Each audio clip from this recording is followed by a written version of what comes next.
there's kind of three categories of data centers that are coming to Minnesota. Meta, the Google, Amazon, they call them kind of hyperscalers. So they're a really big energy draw. Why they're choosing Minnesota? Is there a benefit for these larger corporations coming here? The metro area is a prime target. Our colder winters, because they do provide so much heat, which I think is something we need to be looking at. Is there a way we can try to capture that heat and use that energy for a purpose instead of it just being let out into the atmosphere?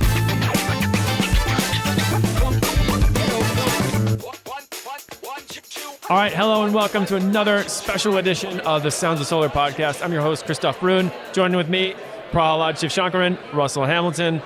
I usually don't introduce you guys like that. I like that you took the lead, though. That was good. That was good. Yeah, I'm very comfortable with your names now. Pradi and Russi. Yeah. Do not call me Russi. We've had this conversation. I know, Those are official names. All right, Pookie. Okay. And why did I become Pookie? What is that? Yeah, we'll have to talk offline on that one. Okay, whatever. Just briefly, we have a very special guest who I'll introduce in a moment. But we've been at Gateway now. It's winding down. We just sat through a lot of great presentations. Russ, you and I were in the same presentations. Any takeaways that you want to mention? Yeah, I thought it was really interesting. The one with the not in my backyard. I thought that was a very good, a very good conversation. It's very interesting to hear what it takes to get out in the rural area and try to, I guess they're trying to convince people, the positives of solar and adding to your community. So I was really intrigued in that particular presentation. I would agree because growing up in a small town, I feel like that's a very personal issue. Yeah. That I every time I go back home to Park Rapids, it's always we hear two sides of this story with the rural thought process and the urban thought process, and trying to reconcile those things. Pradi, any other insights, takeaways, thoughts about Gateway? Obviously, you guys know I attended the opening session, so I think that was my biggest takeaway was Bernadette's session, where she was kind of talking about what not to do, at least in Minnesota, and kind of the lessons learned from California and the NEM 3.0 that went into effect. So I think it was a very insightful conversation with her this morning, and that was my takeaway, big takeaway for me. We have a very special guest joining us. It's Representative Patty Acomb. Patty, would you introduce yourself or tell us a little bit about yourself for the listeners and viewers out there? Hi, everybody. Thanks for inviting me to join you on your podcast today. I feel like I need a little nickname like everybody else. But besides that, I am Representative Patty Acomb. I represent House District 45B, which is out in the western suburbs of Minneapolis, Minnetonka, Wayzata, Deep Haven, Woodland, and a little bit of Shorewood. I chair the Climate and Energy Committee in the Minnesota House. And I'm really excited to be at this conference because it's a great topic to be talking about and completely applies to the committee that I chair. Awesome. How did you get involved in public service like this? Maybe a quick recap of how you arrived at this situation. So it was by no means by plan or design. It was by accident. And honestly, it was being involved in my community and always taking kind of one step more when the option was there. I started out on the park board out in Minnetonka. Then I ran for the city council in Minnetonka, served there for 7 years, and the legislative seats came open, and I thought, well, why not me? And so it was a slow and gradual point to get to this point. Yes. And when did you start serving Minnetonka in your current role? So, the district, rather, So I was first elected to the Minnesota legislature in 2018, started my term in 2019, and I'm currently running for my fourth term. Okay. And your background is in natural resources? Is that correct? It is. So I have a degree from the University of Minnesota in fisheries and wildlife. And so the reason I kind of got interested in energy is really because of the impact that fossil fuels and carbon emissions have on our environment, and I think we're seeing that in Minnesota more starkly than in other places in the country. So I think it's the causes of burning fossil fuels is why I'm here. Mm-hmm. When did the solar bug bite you? When did you actually get into solar? And when did you install solar? I think in the panel, you're the only one who had solar on your roof. So it's an interesting story. And it was when I was on the Minnetonka City Council, I was looked at by my fellow colleagues as kind of the tree hugger. And I'll take that. It's okay. It's kind of a compliment, I think. I'll take it. Yeah. And I had a colleague who was maybe more conservative than I, and I was really interested in, it was just as the Community Solar Garden program was starting in Minnesota, and I'm like, I think we need to get involved in that. I think it would be great for Minnetonka to subscribe to some of these solar gardens. And my colleague was skeptical. He's like, oh, Patty. And so we had staff take a look at it and do an analysis. And when they came back and said, in the lifetime of our subscriptions, we will save our taxpayers $15 million. And my colleague said, well, why wouldn't we do that? And so I think as I think about renewable energy, there are so many multiple benefits that come from it, and economic is certainly one of them. And I think if you can, make an economic story, it sells itself. And then you asked, when did I put solar panels on my roof? They've been on for 3 years. And we also have some in-home batteries. So, awesome. Yeah. Okay. Very cool. So cool. Yeah, the economic argument is really hard to overlook. I mean, that's why we work in utility scale solar, and it doesn't matter what state it's in. It's the economics are what's driving it. Utility scale solar is the cheapest form of utility scale energy to build before the incentives of the IRA. So it's this is just the time. This is the facts. So the thing about like that too, the economics is it like pretty much erases the political line when people look at it as an economic benefit. Yeah, Then, exactly. okay, then it doesn't matter, Republican, Democrat. This is going to benefit us financially. This is a good idea. Yeah. Exactly. And frankly, on my roof too, to be honest, I think we spent $200 for power for our house last year. That's all the electricity, which also powers my electric car. So it's a huge economic savings at home too. What kind of EV do you have? I'm in the market. I'm fine. 2025. I'm going. What do you have? I'm ashamed to say I have a Tesla. A Tesla. And Hey, Well, you don't have to be there's nothing to ashamed. be ashamed of that. I love my car. I just don't like the association with a certain person. Sure. I've seen people have stickers that say, I got my Tesla before Elon went crazy. This is the before Elon and after. Yeah, exactly. So I don't know. Moving on. So maybe talk a little bit about the last legislative session, wins 2023, 2024. I know you mentioned 3 bills when you were on the panel. Just talk us through that a little bit. Yeah, this past biennium was really, we had the trifecta, so DFL had control of governor's office, the House, and the Senate. And prior to that, we'd had divided government. So there was a whole lot of bills that had been vetted, that had been worked on in committee, that were ready to go. And so they were teed up in 2023, and we passed really a historic bill that pushed a lot of really important work through. Top of the list would be our 100% clean energy by 2040 bill. Really important step forward for Minnesota, kind of making us a leader in the Midwest.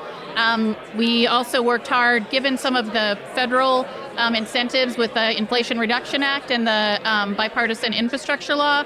We passed the State Competitiveness Fund, which was really intended to help give utilities, local municipalities, co-ops, munis, the matching funds to be able to access some of the federal money so that they could achieve the 100% clean energy goals. And then, what was the third one I said? Is it the permitting reform or no? Yes, it was. It Yes, was. there it is. Thank you. Brady, he's always Brady, on you're the on notes. it. That's why I He's got my the notes. Nice.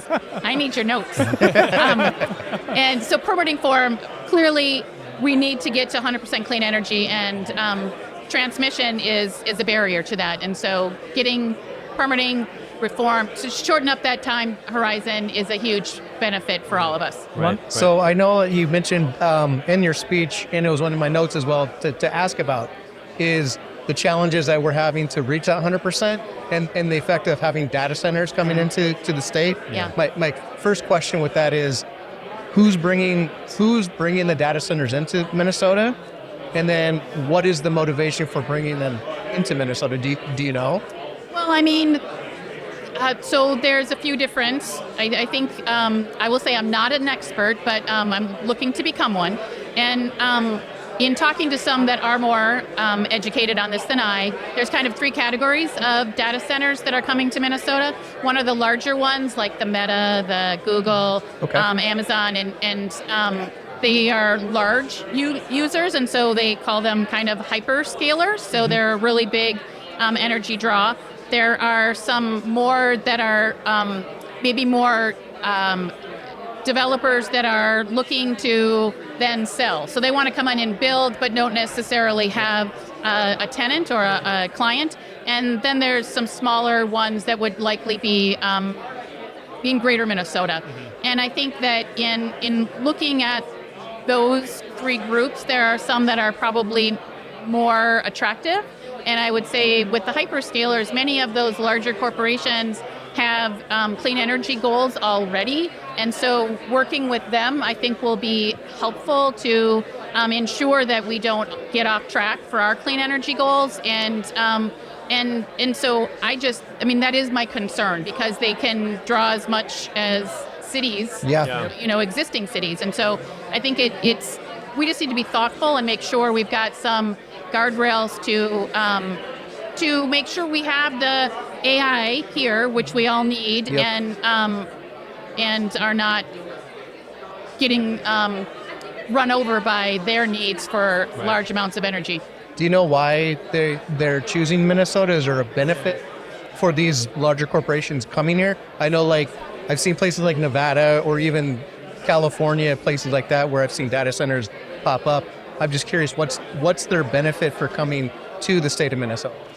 Well, I don't know for sure, but I think some of what I've heard is that much of it is best located near large population centers that are going to be utilizing it. So the metro area is a prime target.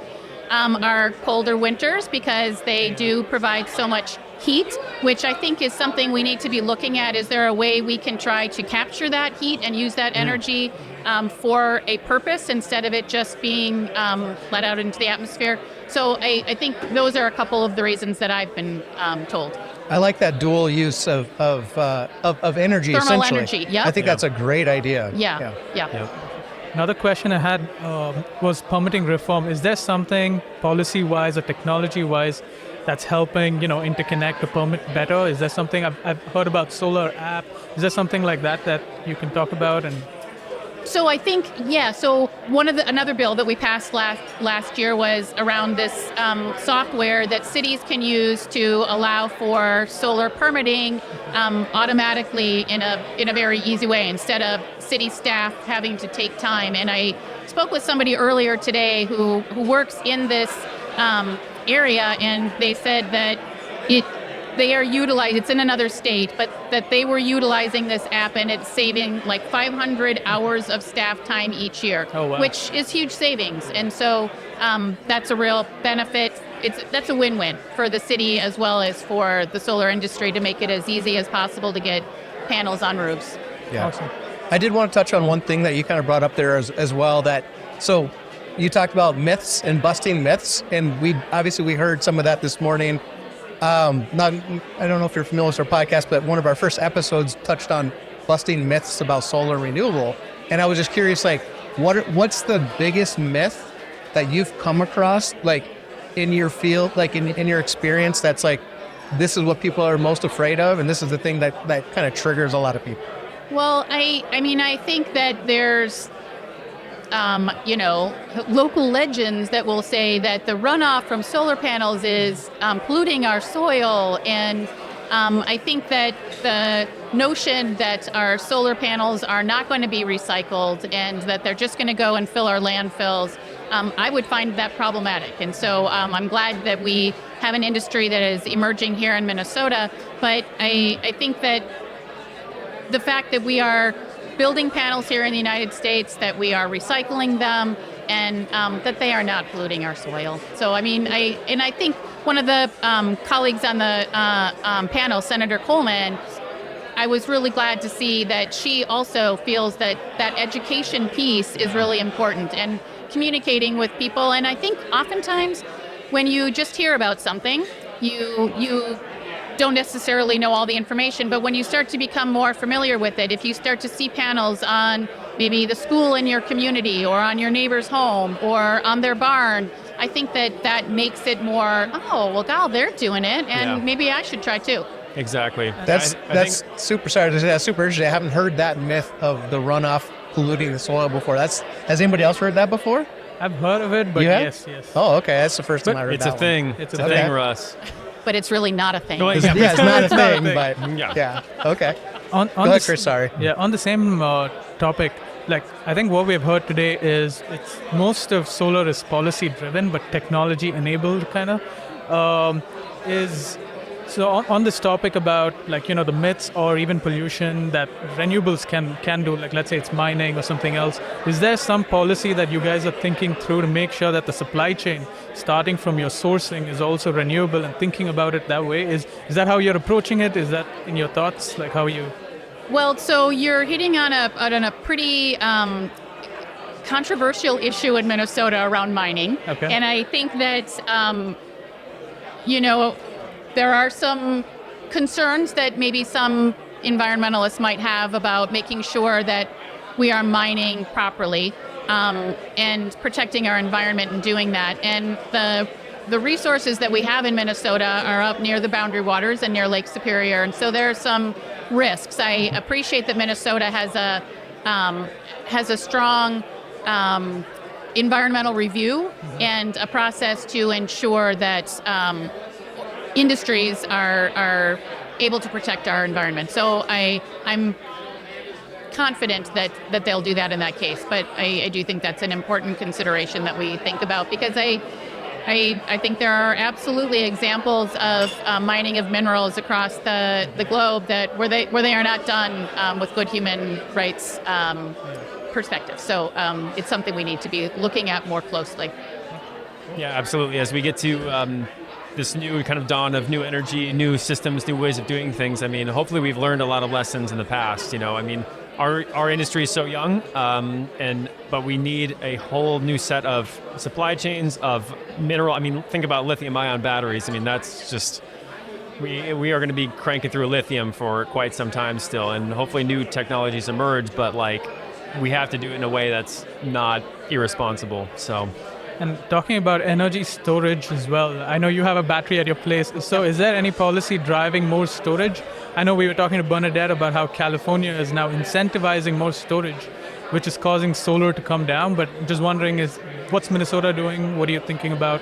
Well, one of my colleagues, Representative Athena Hollins, was introducing a bill last session that had a storage standard. Mm-hmm. And so there have been some conversations about working to establish some standards around that and requiring work in that direction, because we can see how helpful it can be in both reliability and affordability. So I think there's some real benefits there, and we need to continue to do more work on that. Are people talking about, I mean, I know this is possible, and I know since I asked you earlier about your EV, I mean, Your EV is a backup battery. So is that conversation happening too? Because there's a what's the word I'm looking for? There's a relationship here that's kind of perfect in a lot of ways for where we are right now. It's like, if you need backup battery storage, you have a 75 kilowatt hour battery, which is mobile, sitting in your garage right there. So I mean, you know what I'm saying? I do, and I think that, is it the Ford pickup that has the battery that can go both ways, and so you can power your home off of it. My car, my Tesla, doesn't have. No, we also have 2 Tesla walls, so we use those in our home. But I think that's a great idea, especially given some areas and power outages certainly that we're seeing. And EVs are becoming more ubiquitous. I mean, I think that's what's finally changing my mind, is because it's. The economic climate is right. The infrastructure is there. Yep. When you think about how that was one of the first things we were thinking about. Like, how do we charge it? Like, how do we make sure it's charged? It's like, well, if you only drive 25 miles in a day, even if you have a level 1 charger, just plugging it into your 110 volt, it'll be charged overnight. And then conversely, think about, you don't do that with your gas car ever. You just go fill it up when you need gas. So I think the time is now for those, and every company has a competitive EV. And go ride it. I know now this is turning into an EV podcast.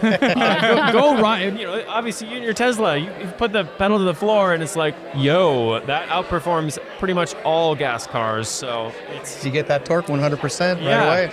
Yeah. And I think anyway, back to Well, I actually wanted to touch one more thing on that, the vehicle and the backup battery. I was at a conference in Colorado earlier this year, and there was a company out there that what they do is they put solar panels on the school buses, and then they have battery chargers. And so as they're out doing what they're doing, and then they come back, and park their school buses, they're actually using that at the school for power, which I thought was really interesting. Mm-hmm. I think that is interesting, and I think it was Xcel Energy several years ago was interested in electric school buses for that, especially when you think about all summer long, these buses just sit idle in a parking lot. Yep, charge them up and just use them and just dispatch it. Yeah, so I think there is a recognition of the value that's there. School bus fleets are, I feel like, one of the low-hanging fruit for electrification. I mean, what does the average school bus drive in a route? Less than 50 miles, probably. Yeah. So I think school buses are a lot easier than like a city bus. Yes. And it was in Germany last year, and I'm forgetting which city we were in at the time, but they had transitioned all of their bus fleet to electric, but they had to circuit things on and off just because of how many miles they could go in each day. But it's something we should be doing better here in Minnesota. How do we get that in front of the people who need to make those decisions? I don't know. Contact your local legislator. That's right. No, the one thing that's good in Europe is the public transport. So I think more than EV, for me, I think the first thing that needs to happen is better public transport connection, high-speed rails and whatnot, and then the second step being EV.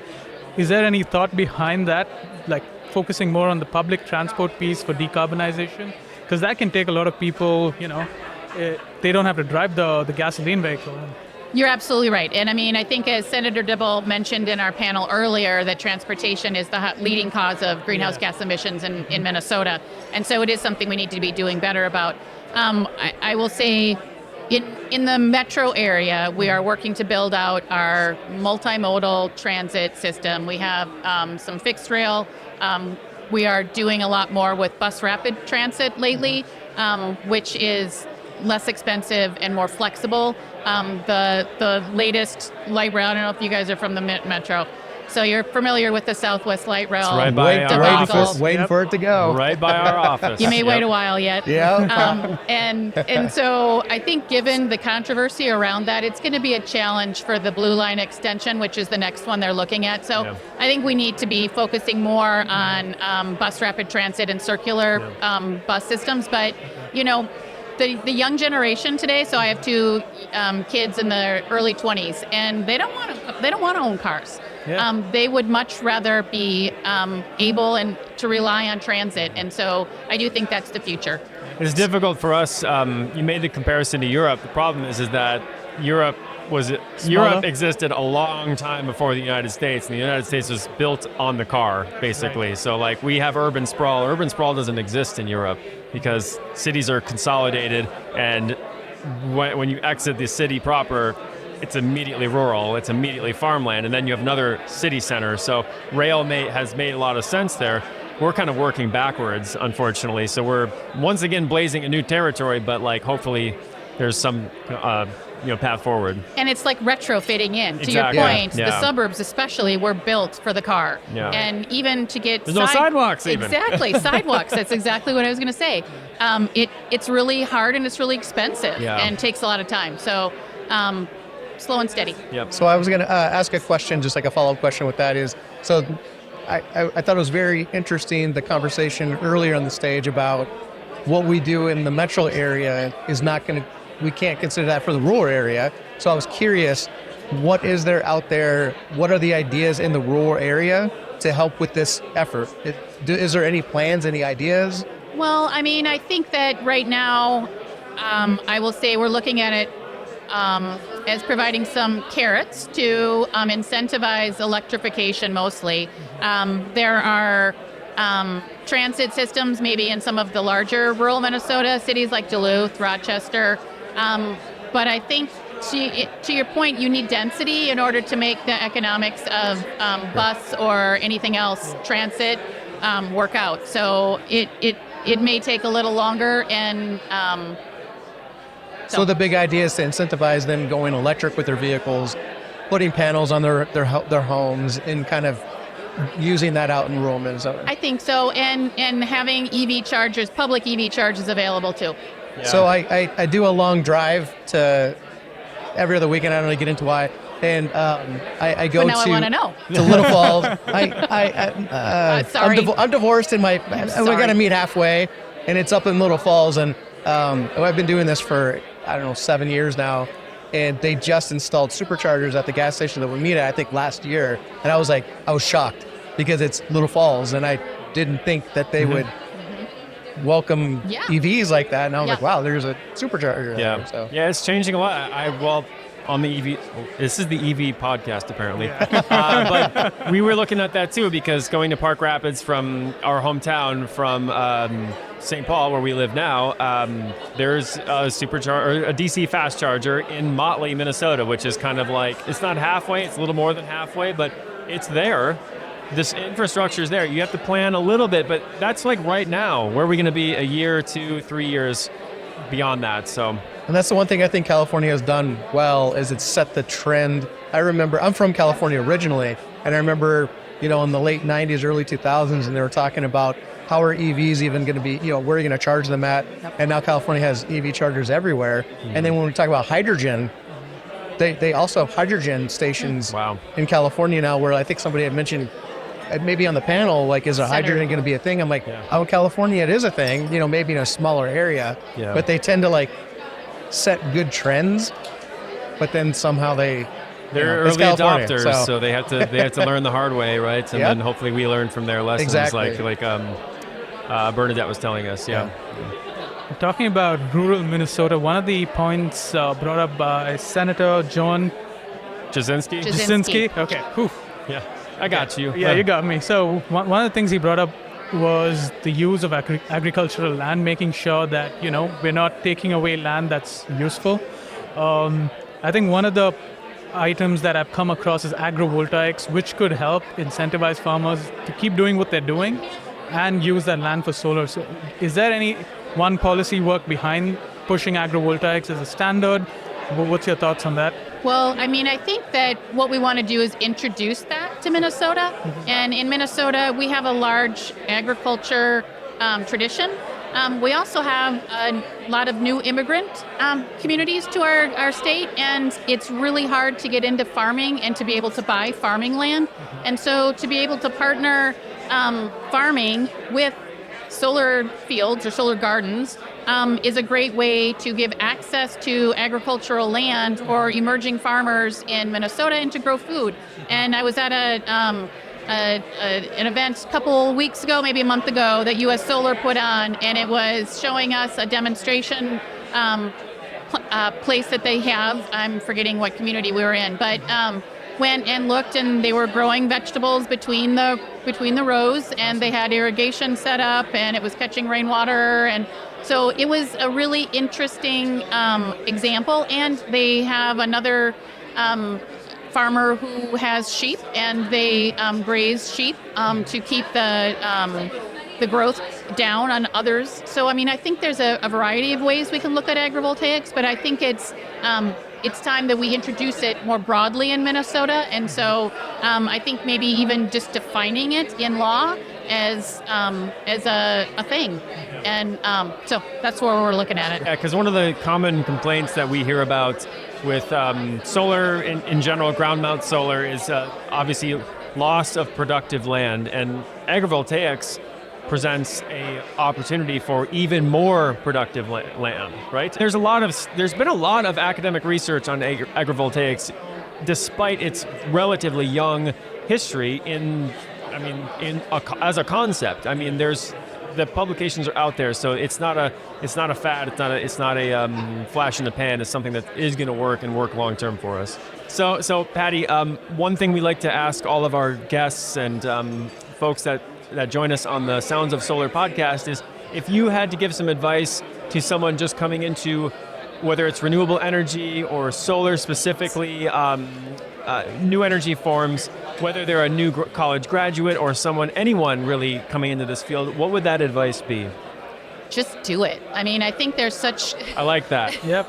There's such great job opportunities, and not to mention the benefits that it produces. I again, leaning back on my children who are, looking to the future and the decisions that we're making today. So as young people getting involved in a new technology and looking towards the future that is their future, I think it's a great place to work. It's a great industry to adopt at your home, or buying an electric car, or whatever it might be. But I think that it's an exciting time. And I'm so glad that Minnesota is doing what we've been able to do what we have done, and we have more to do.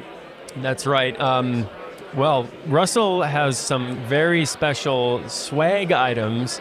You can draw, or he's going to just select one. I don't know what's happening, but So I like to give some EVS swag to our guests. And firstly, we have the EVS can koozie. So yes, this that's is right. this is a Yeti can koozie. It's very nice. And then these are really awesome EVS socks. Hey, I don't have any of them. I want those. I have a pair. I thought I got you a pair of these. No. Okay, well, there's more I need in here. new cycling socks. Okay, Those are good. These are really comfortable. Awesome. So yeah, these will be. I'll hand them to you when we're all done here. Awesome. Thank you. I don't want to throw them at you, but now you're gonna catch don't it. do that. Oh, don't do that with the guests anymore. But yeah, we just thank you very much for being on the podcast. It's been amazing getting to visit with you and getting to know you, and it was really great to listen to you on the panel. Well, thanks for having me, guys. I appreciate it. For sure. Awesome. And thank you to you, all of our listeners and our viewers. Make sure to do the thing. I don't know if I can keep saying this. Do the thing. Just say do the thing. That's all you have to say at this point. Is do the thing. Yeah, and share with your industry professional friends. We want to connect with more people in solar specifically, as always. So from me, Christoph Brun, Prahalad, Shiv Shankaran, and Russell Hamilton. And our guest today, Patty Acomb. We'll see you next time on the Sounds of Solar podcast.